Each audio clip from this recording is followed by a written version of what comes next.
আজকের ভিডিওতে থাকছে class 8-এর lesson 12 Walter John de la মেয়ারের লেখা একটি সুন্দর ও রহস্যময় কবিতা সামওয়ান। কবি এই কবিতায় একটি রহস্যে মোড়া রাত্রিকালীন গা ছমছমে পরিবেশ সৃষ্টি করেছেন, যা পাঠকের মনে কৌতূহল সৃষ্টি করে।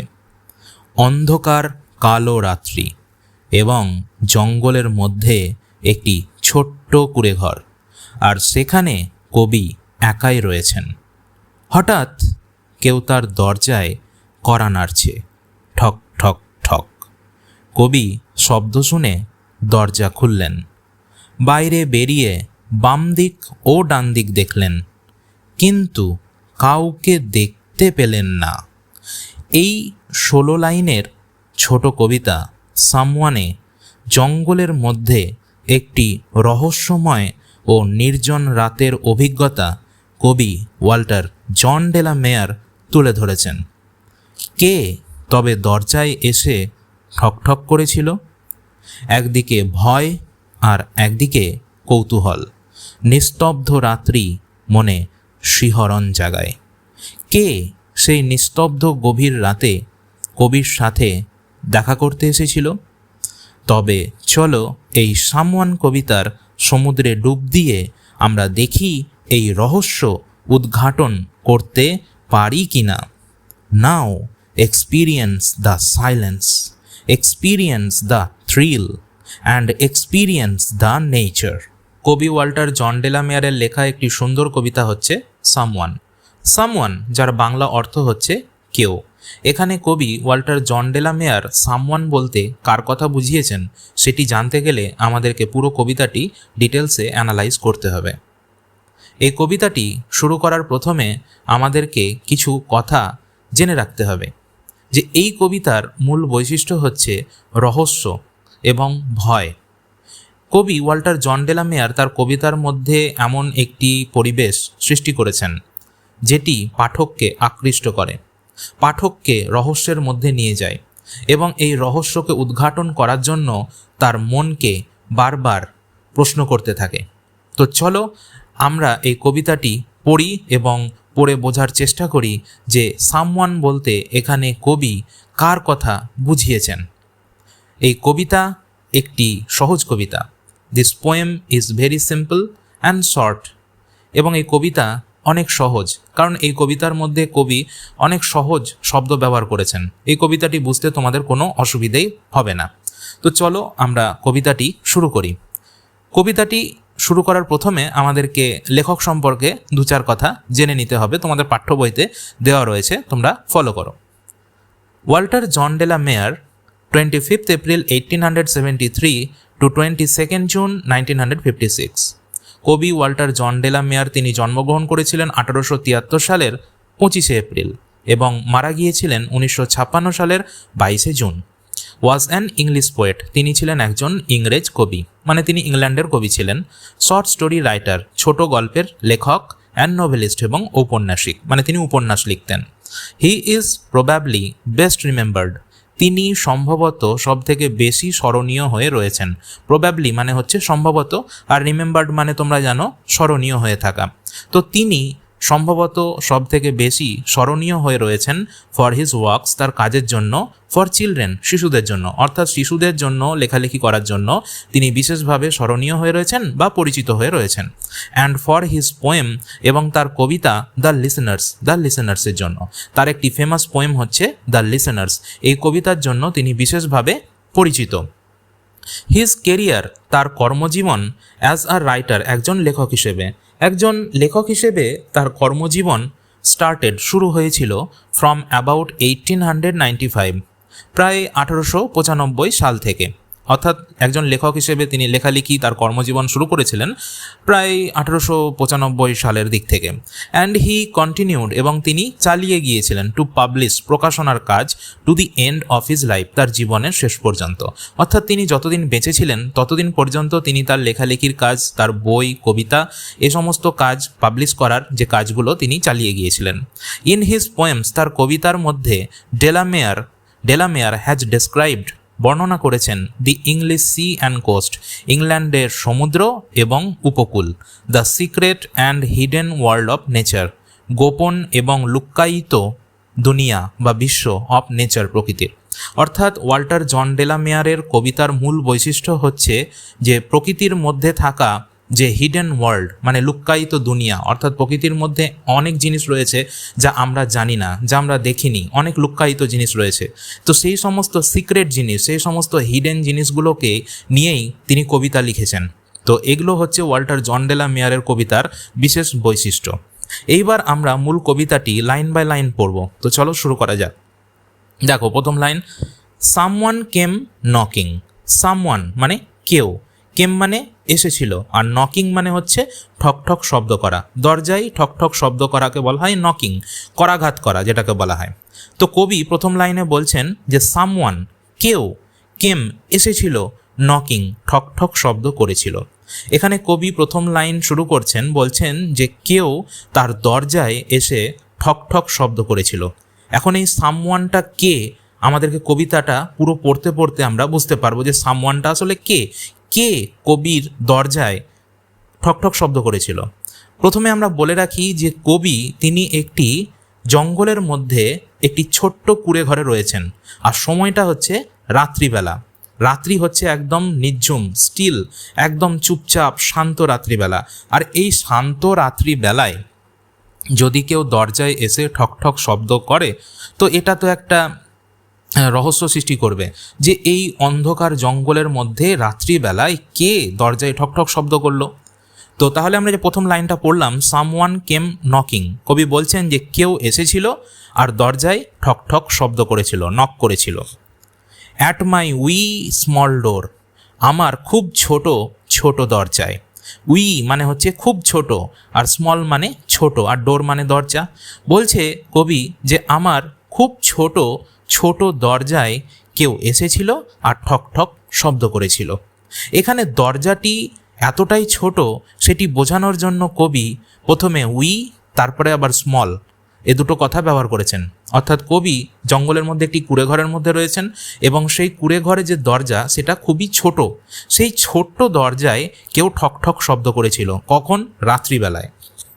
সামওয়ান কেম নকিং, কেউ এসেছিল ঠক ঠক শব্দ করেছিল। I am sure sure sure, আমি নিশ্চিত নিশ্চিত নিশ্চিত। কবি বলছেন যে কেউ এসেছিল ঠক ঠক শব্দ করেছিল, আর এই জিনিসটা আমি নিশ্চিত। তিনি শিওর কথাটা 3 বার ব্যবহার করেছেন। এখানে লক্ষ্য করো, শিওর কথাটা তিনি 3 বার ব্যবহার করেছেন। অর্থাৎ তিনি নিশ্চিত যে কেউ তো এসেছিল, কেউ তো দরজায় এসে নক করেছিল, কেউ দরজায় ঠক ঠক শব্দ করেছিল, এটা কবি নিশ্চিত। তিনি 100% গ্যারেন্টি দিয়ে বলছেন যে কেউ এসে ঠক ঠক শব্দ করেছিল। এখানে দেখো এই যে 4 লাইন আমরা পড়লাম, এই 4 লাইনের ফার্স্ট লাইন সামওয়ান কেম নকিং এবং থার্ড লাইন সামওয়ান কেম নকিং, একই লাইন কিন্তু রিপিট হয়েছে, এটাকে বলা হয় রিপিটেশন। সামওয়ান কেম নকিং ফার্স্ট লাইনেও রয়েছে, থার্ড লাইনেও সামওয়ান কেম নকিং রয়েছে, আবার ফোর্থ লাইনে রয়েছে শিওর শিওর শিওর। এখানে শিওর কথাটাও 3 বার ব্যবহার করা হয়েছে, এখানেও রিপিটেশন হয়েছে, অর্থাৎ শিওর কথাটা 3 বার রিপিট করা হয়েছে। অর্থাৎ কেউ যে কবির দরজায় ঠক ঠক শব্দ করেছিল এটা তিনি একদম নিশ্চিত ছিলেন, সেটি বোঝানোর জন্য তিনি এই লাইন দুটো বারবার ব্যবহার করেছেন, সামওয়ান কেম নকিং প্রথমেও এবং থার্ড লাইনেও সামওয়ান কেম নকিং। আর শিওর শিওর শিওর তিনি এই জিনিসটাতে জোর দেওয়ার জন্য, এই জিনিসটিতে গুরুত্ব দেওয়ার জন্য যে কেউ যে এসেছিল সেটার জন্য তিনি শিওর কথাটা 3 বার ব্যবহার করেছেন। তো আশা করছি এই 4 লাইনের মানে তোমরা বুঝতে পেরে গিয়েছো। এরপরে দেখো, আই লিসেন্ড, আমি শুনেছিলাম। কবি বলছে যে আমি শুনেছিলাম। কিসের শব্দ শুনেছিলেন?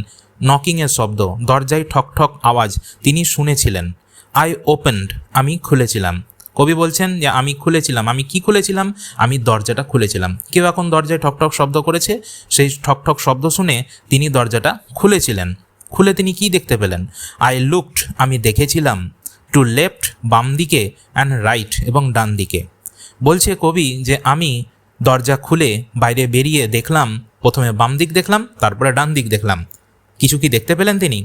বাট নট দেয়ার ওয়াজ আ স্টায়ারিং, কিন্তু সেখানে কিছুই নড়াচড়া করছিল না। নট মানে হচ্ছে নাথিং, নট মানে হচ্ছে কিছুই না, আর স্টায়ারিং মানে হচ্ছে নড়াচড়া। এখানে কবি বলছেন যে আমি তো দরজা খুললাম, দরজা খুলে বাইরে বেরিয়ে বাম দিক ডান দিক দেখলাম, কিন্তু আশ্চর্যের ব্যাপার যে কোনো কিছুই বাইরে নড়াচড়া করছিল না। তো এখানে নড়াচড়া করছিল না মানে তার মানে কি? তার মানে বাইরে কেউ ছিল না, তার মানে কেউ নক করে, কেউ দরজায় ঠকঠক শব্দ করে পালিয়ে গিয়েছে। তো এই সামওয়ানটা কে এখন পর্যন্ত কবি কিন্তু জানতে পারছেন না। কেউ ঠকঠক শব্দ করেছে দিয়ে পালিয়ে গিয়েছে, দরজা খুলে তিনি দেখছেন আরে বাইরে তো কেউ নেই, কোনো কিছুই তো নড়াচড়া করছে না। এটা একটা রহস্যের সৃষ্টি করে, মনের মধ্যে একটা প্রশ্ন জাগায় যে তাহলে কে ছিল, তাহলে কে দরজায় ঠকঠক শব্দ করেছিল ওই রাত্রেবেলায়? In the still dark night, নির্ঝুম অন্ধকার রাত্রিবেলায়। স্টিল মানে হচ্ছে নির্ঝুম, মানে একদম চুপচাপ, ডার্ক মানে অন্ধকার, একদম ঘুটঘুটে অন্ধকার, নাইট রাত্রিবেলা। এখানে কবি যে রাত্রিকালীন যে কথাটি বলছেন, অর্থাৎ যে রাত্রিবেলার তিনি বর্ণনা দিচ্ছেন, সে রাত্রিবেলাটা হচ্ছে একদম নির্ঝুম, একদম স্টিল, কোনো চারিদিকে কোনো সারা শব্দ নেই, একদম শান্ত। আর রাত্রিটা হচ্ছে একদম ঘুটঘুটে অন্ধকার, ডার্ক, একদম অন্ধকার রাত্রি। অনলি দ্য বিজি বিটল, কেবলমাত্র ব্যস্ত গুবরে পোকাটি। এখানে একটি জিনিস লক্ষ্য করার যে অনলি, কেবলমাত্র, দা তিনি ব্যবহার করেছেন, বিজি বিটেল, ব্যস্ত গুবরে পোকাটি, অর্থাৎ পার্টিকুলারলি কোনো একটি গুবরে পোকাকে নির্দিষ্ট করে তিনি বোঝাতে চেয়েছেন। সেই জন্য তিনি বলছেন অনলি দ্য বিজি বিটেল, কেবলমাত্র ব্যস্ত গুবরে পোকাটি। ট্যাপিং ইন দ্য ওয়াল, দেয়ালে মৃদু আঘাত করছিল। ট্যাপিং মানে হচ্ছে মৃদু আঘাত করা। এই যে ট্যাপিং এই শব্দ, এই ধরনের শব্দগুলোকে বলা হয় ওনোম্যাটোপিয়া। তোমরা যদি ইংলিশ লিটারেচার নিয়ে পড়ো তাহলে তোমরা আরও ডিটেলসে পড়বে যে কবি যে কোনো কবিতাকে সুন্দর করার জন্য এক ধরনের অলংকার ব্যবহার করে থাকেন, এক ধরনের সাউন্ড ইফেক্ট ব্যবহার করে থাকেন, সেটিকে বলা হয় ওনোম্যাটোপিয়া। তো ট্যাপিং এটি হচ্ছে একটি ওনোম্যাটোপিয়া। ট্যাপিং যার মানে হচ্ছে মৃদু আঘাত করা, ইন দ্য ওয়াল, দেয়ালে। অর্থাৎ কবি বলছেন এখানে যে ব্যস্ত গুবরে পোকাটি দেয়ালে মৃদু আঘাত করছিল। এখানে একটি জিনিস লক্ষ্য করো যে ব্যস্ত গুবরে পোকা সে দেয়ালে মৃদু আঘাত করছে এবং তার শব্দটা শুনতে পাচ্ছেন কবি। একটি গুবরে পোকা, সে তো একটা ছোট্ট একটা পোকা, এই ছোট্ট পোকা দেওয়ালে একটি মৃদু হালকা শব্দ করছে আর এই শব্দটা তিনি শুনতে পাচ্ছেন। তাহলে বুঝতে পারছো যে রাত্রিবেলাটা কতটা নিস্তব্ধ, কতটা চুপচাপ, কতটা শান্ত। তো একটি গুবরে পোকার আওয়াজও তিনি শুনতে পাচ্ছেন। তো এই যে ট্যাপিং কথাটা বললাম, এটাকে বলা হয় ওনোম্যাটোপিয়া। তোমরা খাতায় লিখে নিতে পারো, এটা এক ধরনের সাউন্ড ইফেক্ট। যেমন ধরো ক্ল্যাপ, হুইসপার, স্প্ল্যাশ, বিপ, ক্রাঞ্চ, ক্র্যাক, এরকম ধরনের যে শব্দগুলো হয় এগুলোকে বলা হয় ওনোম্যাটোপিয়া। যে শব্দের মাধ্যমে সাউন্ড ইফেক্ট সৃষ্টি করা হয়, যে শব্দগুলো দিয়ে কোনো কিছু শব্দ বোঝানো হয়, এখানে যেরকম ট্যাপিং বলা হচ্ছে। তাহলে কবি বলছেন যে এখানে ব্যস্ত গুবরে পোকাটি দেয়ালে মৃদু আঘাত করছিল, আর এই গুবরে পোকার এই মৃদু আওয়াজের শব্দও কিন্তু শোনা যাচ্ছে। তার মানে রাত্রিবেলাটা অত্যন্ত চুপচাপ, অত্যন্ত শান্ত। এরপরে বলছে দেখো নেক্সট পেজে, অনলি ফ্রম দ্য ফরেস্ট, কেবলমাত্র অরণ্য থেকে, the screech owls call, screech মানে হচ্ছে চিৎকার, তীক্ষ্ণ আওয়াজ, আউলস কল প্যাঁচার ডাক। এবার বলছে যে অরণ্য থেকে কিসের ডাক ভেসে আসছে? অরণ্য থেকে প্যাঁচার তীক্ষ্ণ চিৎকার ভেসে আসছে, প্যাঁচার তীক্ষ্ণ ডাক ভেসে আসছে। এখানে এই লাইনটিও লক্ষ্য করার মতন যে the screech owls call, the screech owls call, এখানে দ্য কথাটি ব্যবহার করেছেন। তার মানে পার্টিকুলারলি কোনো একটি প্যাঁচার ডাককে নির্দিষ্ট করে তিনি বোঝাতে চেয়েছেন, সেই জন্য দ্য কথাটি বলতে চেয়েছেন। এর আগেও আমরা দেখলাম যে গুবরে পোকার যে কথাটি তিনি বলেছেন সেখানেও তিনি দ্য কথাটি ব্যবহার করেছেন, অর্থাৎ পার্টিকুলারলি তিনি কোনো একটি গুবরে পোকাকে নির্দিষ্ট করে বলতে চেয়েছেন। অনলি ওই জন্য ব্যবহার করেছেন, কেবলমাত্র ব্যস্ত গুবরে পোকাটি আমরা আগের যে লাইনগুলো সেখানে আমরা পড়লাম। এরপরেও তিনি বলছেন এখানে পার্টিকুলারলি কোনো একটি প্যাঁচার ডাককে তিনি নির্দিষ্ট করে বলছেন। তাহলে এই দু লাইনটার মানে কি হলো? অনলি ফ্রম দ্য ফরেস্ট, কেবলমাত্র অরণ্য থেকে, দ্য স্ক্রিচ আউলস কল, প্যাঁচার তীক্ষ্ণ চিৎকার আসছিল। অনলি দ্য ক্রিকেট হুইসলিং, কেবলমাত্র ঝিঝি পোকা শীষ দিচ্ছিল। এখানেও দেখো অনলি, কেবলমাত্র, দ্য ক্রিকেট, ঝিঝি পোকা। ক্রিকেট মানে হচ্ছে ঝিঝি পোকা। তোমরা জানো যে ক্রিকেট খেলা হয়, তার বানানটাও কিন্তু একই রকম, CRICKET, ক্রিকেট। আর এই ক্রিকেট মানে আবার ঝিঝি পোকা। কেবলমাত্র ঝিঝি পোকাটি হুইসলিং শীষ দিচ্ছিল। এখানেও কিন্তু পার্টিকুলারলি কোনো একটি ঝিঝি পোকাকে নির্দিষ্ট করে কবি বোঝাতে চেয়েছেন। তো বলছেন যে কবি যে কেবলমাত্র ঝিঝি পোকাটি হুইসলিং কি করছিল, শীষ দিচ্ছিল। হুইসল মানে হচ্ছে শীষ দেওয়া, মানে ঝিঝি পোকার ডাক শোনা যাচ্ছে। হোয়াইল দ্য ডিউ ড্রপস ফল, যখন শিশির ফোঁটা পড়ছিল। ডিউ ড্রপস মানে হচ্ছে শিশির ফোঁটা, আর ফল মানে পড়ছিল। যখন শিশির ফোঁটা পড়ছিল, অর্থাৎ জঙ্গলের মধ্যে শিশির বিন্দু টপ টপ করে পড়ছে এবং সেই শব্দটাও কবি কিন্তু শুনতে পাচ্ছেন। তো এখানে একটা সাউন্ড ইফেক্ট তৈরি হচ্ছে।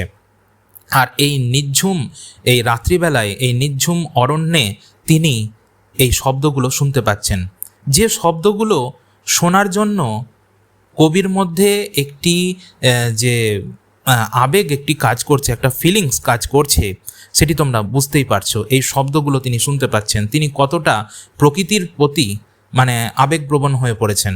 তিনি রাত্রিবেলাতে কেউ ঠক ঠক শব্দ করেছে তার দরজায়, তিনি তো বুঝতে পারছেন না যে অ্যাকচুয়ালি কে ছিল, সামওয়ান। তিনি বলছেন যে কেউ ঠক ঠক শব্দ করেছিল। তো এটা একটা রহস্য থেকেই যাচ্ছে, কিন্তু এই রহস্যটাকে উদ্ঘাটন করার জন্য তিনি যখন দরজা খুলে বাইরে বেরিয়ে প্রকৃতিকে দেখলেন, সেই রাত্রিবেলায় অরণ্য, সেই রাত্রিবেলায় অরণ্যকে দেখতে কেমন লাগে, সেই যে প্রকৃতিকে দেখলেন, সেই প্রকৃতিতে তিনি নিজেকে খুঁজে পেলেন, তিনি নিজেকে আবিষ্কার করলেন, তিনি প্রকৃতির সৌন্দর্যকে দেখতে পেলেন, সেটাকে তিনি ফিল করলেন। কি কি তিনি দেখতে পেলেন? তিনি গুবরে পোকার মৃদু আওয়াজ শুনতে পেলেন, তিনি প্যাঁচার ডাক শুনতে পেলেন, তিনি ঝিঝি পোকার শীষ ধ্বনি শুনতে পেলেন, তিনি আরও শুনতে পেলেন যে শিশির বিন্দু ফোঁটা ফোঁটা হয়ে পড়ছে, সেই যে শব্দ সেটাও তিনি শুনতে পাচ্ছেন। তাহলে তোমরা বুঝতেই পারছো যে রাত্রিবেলাটা কতটা নিঝুম, কতটা শান্ত, সেই জন্য এই ধরনের শব্দগুলো তিনি কিন্তু শুনতে পাচ্ছেন। তিনি দরজা খুলে তিনি দেখতে চেয়েছিলেন যে আসলে বাইরে কে তাকে দরজায় ঠকঠক করে ডাকছিল, কিন্তু তিনি বাইরে বেরিয়ে দেখছেন প্রকৃতিকে। প্রকৃতির মধ্যে তিনি সৌন্দর্য খুঁজে পাচ্ছেন। এই প্রকৃতির মধ্যে ভয় রয়েছে, কারণ রাত্রিবেলায় তিনি একটি কুঁড়েঘরের মধ্যে, জঙ্গলের মধ্যে একটি কুঁড়েঘরের মধ্যে তিনি একাই আছেন। তাকে তো ভয় লাগছে, কিন্তু এই রহস্যের মধ্যেও তিনি প্রকৃতির মধ্যে ছড়িয়ে থাকা সেই সমস্ত সৌন্দর্যকে খুঁজে পেয়েছেন। তিনি দেখতে পেয়েছেন, তিনি গুবরে পোকার তিনি আওয়াজ শুনতে পেয়েছেন, তিনি প্যাঁচার আওয়াজ শুনতে পেয়েছেন, তিনি ঝিঝি পোকার আওয়াজ শুনতে পেয়েছেন, এমনকি ফোঁটা ফোঁটা হয়ে যে শিশির বিন্দু পড়ছে সেটির আওয়াজও কিন্তু তিনি শুনতে পেয়েছেন। So I know not who came knocking, এই জন্য আমি জানি না কে এসেছিল আর দরজায় ঠক ঠক শব্দ করেছিল। At all, at all, at all, আমি একেবারেই জানি না, আমি একেবারেই জানি না, আমি একেবারেই জানি না। অ্যাট অল মানে হচ্ছে একেবারেই জানি না, বা মোটেও, আমি মোটেও জানি না, আমি মোটেও জানি না, আমি মোটেও জানি না যে কে এসেছিল আর দরজায় ঠক ঠক শব্দ করেছিল। তাহলে এই সামওয়ানটা কে আমরা কিন্তু জানতে পারলাম না। এটা একটা মিস্ট্রি হয়েই থেকে গেল, এটা একটা রহস্য হয়েই থেকে গেল। কবিতা তো শেষ হয়ে গেল, কিন্তু এই সামওয়ানটা কে, কে তাহলে ওই গভীর রাত্রে কবির বাড়িতে তার দরজায় ছোট্ট কুঁড়ে ঘরে ঠকঠক শব্দ করেছিল, আমরা কিন্তু জানতে পারলাম না। কবি বলছেন যে সো আই নো নট, এই জন্য আমি জানি না, হু কেম নকিং, কে এসেছিল আর ঠকঠক শব্দ করেছিল, at all, at all, at all, আমি আদৌ জানি না, আমি আদৌ জানি না, আমি আদৌ জানি না। কবি কিন্তু জানতে পারলেন না যে কে তার দরজায় এসে ঠকঠক শব্দ করেছিল। আমাদের কবিতা এখানেই শেষ হয়ে গেল। এই কবিতার মধ্যে একটি রহস্য থেকে গেল, একটা মিস্ট্রি থেকে গেল। তো এই কবিতাটি তোমাদের কেমন লাগলো? আশা করছি তোমাদের কবিতাটি ভালো লেগেছে। এই কবিতাটিকে যদি আমরা একটু অন্যভাবে এক্সপ্লেন করি, একটু অন্যভাবে অ্যানালাইজ করি, তাহলে কবিতাটির আরেকটি অর্থ আমরা খুঁজে পাবো যে একটি জিনিস, যে কবি জঙ্গলের মধ্যে একটি ছোট্ট কুঁড়েঘরের মধ্যে একাই রয়েছেন এবং তার এই একাকিত্ব, তার মধ্যে একটি তার মনের মধ্যে একটি সত্তা রয়েছে এবং তার মনের মধ্যে একটি ছোট দরজা রয়েছে এবং সেই ছোট দরজায় কড়া নাড়ছে। অর্থাৎ হয় না যে মানুষ যদি একাকী থাকে তো মনে হয় যেন মানুষের মন মানুষের সঙ্গে কথা বলছে, ঠিক কবির ক্ষেত্রেও তাই হয়েছে। কবি একাই রয়েছেন এবং তার মনের মধ্যে থেকেই মনে হচ্ছে যেন কেউ বলছে, যে তার মনের দরজায় কড়া নাড়ছে, যে তুমি এই ঘরের মধ্যে একাই বসে বসে কি করছো, তুমি এই ঘরের বাইরে দরজাটা খুলে বাইরে বেরিয়ে একবার দেখো, এই ফরেস্টকে দেখো, এই অরণ্যকে দেখো, তুমি প্যাঁচার ডাক শোনো, তুমি এই ঝিঝি পোকার আওয়াজ শোনো, এই যে প্রকৃতি, এই রাত্রিবেলায় এই নিঝুম রাত্রে প্রকৃতির সৌন্দর্যটাকে তুমি উপভোগ করো। এটা যেন কবির মনের মধ্যে থেকে কেউ যেন ঠকঠক আওয়াজ করে, তার মনের দরজায় ঠকঠক আওয়াজ করে কবিকে বলছে যে তুমি বাইরে একবার বেরিয়ে তো দেখো যে এই প্রকৃতি কতটা সুন্দর, এই রাত্রিবেলায় ফরেস্ট, এই রাত্রেবেলায় অরণ্য কতটা দেখতে সুন্দর, সেটি তুমি বাইরে একবার বেরিয়ে তো দেখো। তো এই কবিতাটির এই রকম মিনিংও আমরা করতে পারি। তো যাই হোক, এই কবিতাটি আজকে এখানে শেষ হয়ে গেল। পরবর্তী ক্লাসে তোমাদের টেক্সট বইয়ের আরেকটি লেসন নিয়ে আমি আলোচনা করব। সকলে ভালো থেকো এবং সকলকে ভালো রেখো। ভিডিওটি ভালো লাগলে অবশ্যই একটি লাইক করো, বন্ধুদের সাথে শেয়ার করো এবং চ্যানেলটি অবশ্যই সাবস্ক্রাইব করে দিও। আজকের মতো ক্লাস এখানেই শেষ হলো। ধন্যবাদ।